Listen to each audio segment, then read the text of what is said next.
Less than 3 weeks after the barbaric attack on over 20 kibbutzim, two towns, and an outdoor music festival in southwestern Israel, an ugly campaign has been mounted around the world to justify the crimes against humanity committed by Hamas on October 7, 2023.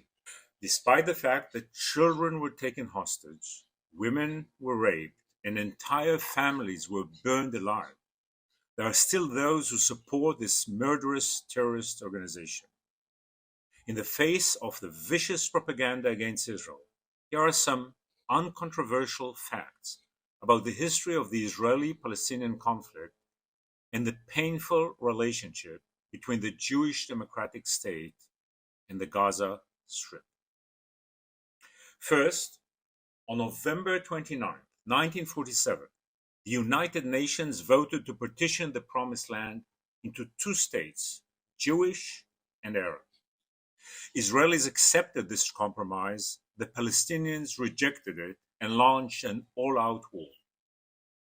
In the summer of 2000, at the Camp David Peace Summit, President Bill Clinton proposed that Israel withdrew from 92% of the West Bank and 100% of the Gaza Strip so that an independent Palestinian state could be founded in these two regions.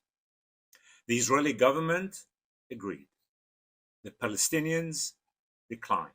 In the summer of 2005, Israel withdrew unilaterally from the Gaza Strip, dismantling all settlements and returning to the 1967 borders. As a result, for the first time in history, Palestinians had an autonomous region of their own, free from the successive Turkish, British, Jordanian, Egyptian, and Israeli rule. But rather than use this historic opportunity and turn this liberated land into an independent, thriving, and peace-seeking nation, they chose another path. Soon after the withdrawal, Palestinians began to launch mortar and rocket attacks into sovereign Israel. During the unilateral withdrawal, Israel also handed the Palestinians the cutting-edge agricultural greenhouses it had built in the south of the Gaza Strip. The hope was that these would aid the development of a modern economy in Gaza. Sadly, Palestinian mobs burned the greenhouses to the ground. 2 years later, in 2007, the fascist Islamic Hamas organization took control of Gaza in a brutal military coup, during which dozens of moderate Palestinians were executed in a cruel way. The Hamas Charter is a bluntly anti-Semitic document that calls for the annihilation of the State of Israel. Hamas believes that Holocaust never happened, and that in the future the entire world will be ruled by radical Islam. Hamas also oppresses the shrinking Christian population of the Gaza Strip and believes that Christianity is a traitorous religion. At the same time, Hamas persecutes gays and in certain cases sentenced homosexuals to death. Hamas believes in a patriarchal rule. It denies the legitimacy of gender equality and does not accord women basic rights. Hamas regularly uses civilians as human shields. It houses its central command posts underneath hospitals, thus intentionally endangering the lives of both patients and medical staff.